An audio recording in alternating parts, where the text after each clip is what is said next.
It is the hot new remake of one of TV's great shows. Hawaii Five-0 is back. Daniel Dae Kim plays Chin Ho Kelly, who does some impressive juggling, fighting international terrorists, investigating murders, and supporting his cousin, who is also his teammate.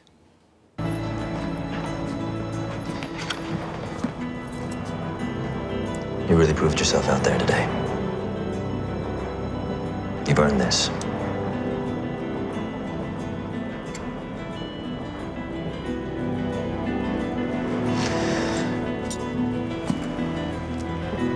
And for the record, I wouldn't have missed your graduation for anything. And Daniel Dae Kim is with us live in the studio this morning. Good morning. Good morning. Does it all seem real yet? How many years? 7 years on Lost. Right. Right? Six. Six, sorry. And all of a sudden to be in this new show in a completely different realm.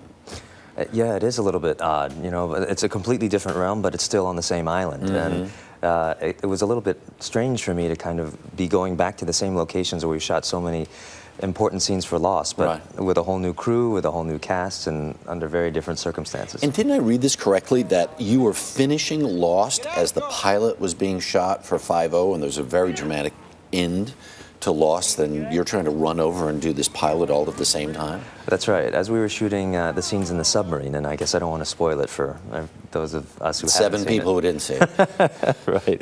As we were shooting the scenes in the submarine, I was actually shooting the pilot for Hawaii Five-0, so I was doing a little double duty for sure. So you then, when this opportunity to do Lost came along, you decided to move to Hawaii, right? So your whole family is there. Right.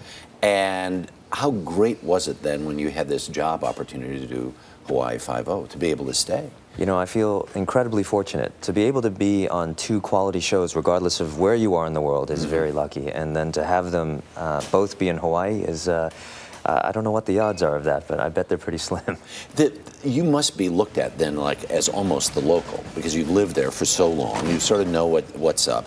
What has it been like for your fellow castmates from 5-0 then to come and sort of experience the island with you?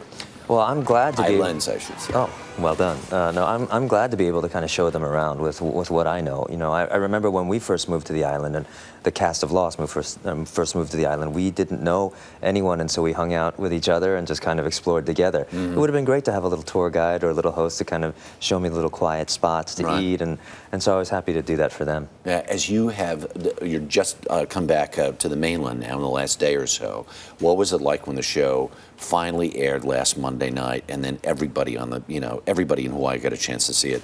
Did it feel like everybody watched it? It really did.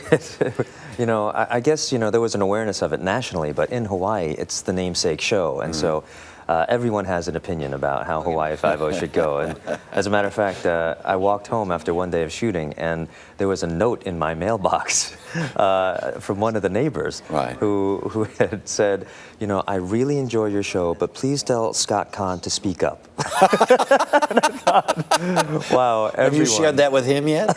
No, I haven't. Well, now I have. Now you have. So people really have a proprietary interest then on what happens, what's portrayed, what's authentic, what's not authentic.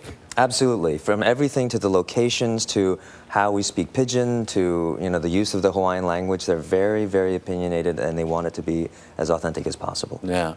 There must be a phenomenal sense of pride about a show like that, that's actually named after the state, coming back, and then it must be terrific for you then to be swept up and be part of it. I call Hawaii my home, so to be able to represent Hawaii in this way is really special. And as far as the namesake goes, it's a double-edged sword, because on one hand you're bringing Hawaii to the world, but people are very aware that they don't want to show Hawaii as a crime-riddled place where all sorts of terrible stuff is going on all the time, because that's not the case, as I'm sure you know. Of course. The other thing I think that's interesting about this is, I imagine being able to come home and say, I've got this job. And your kids being able to say, we don't have to move, has got to be a huge, huge deal. It was a big deal, because as Lost was finishing, we would sit down and have these family conversations about what we were going to do next. And it was, I have a teenager at home, and he's very opinionated, and I wanted to make sure that the whole family was happy. And last night was the debut. I mean, last Monday night was the debut. You're up against Monday Night Football and all kinds of other things. And the show did like gangbuster numbers, right? I think we did really well.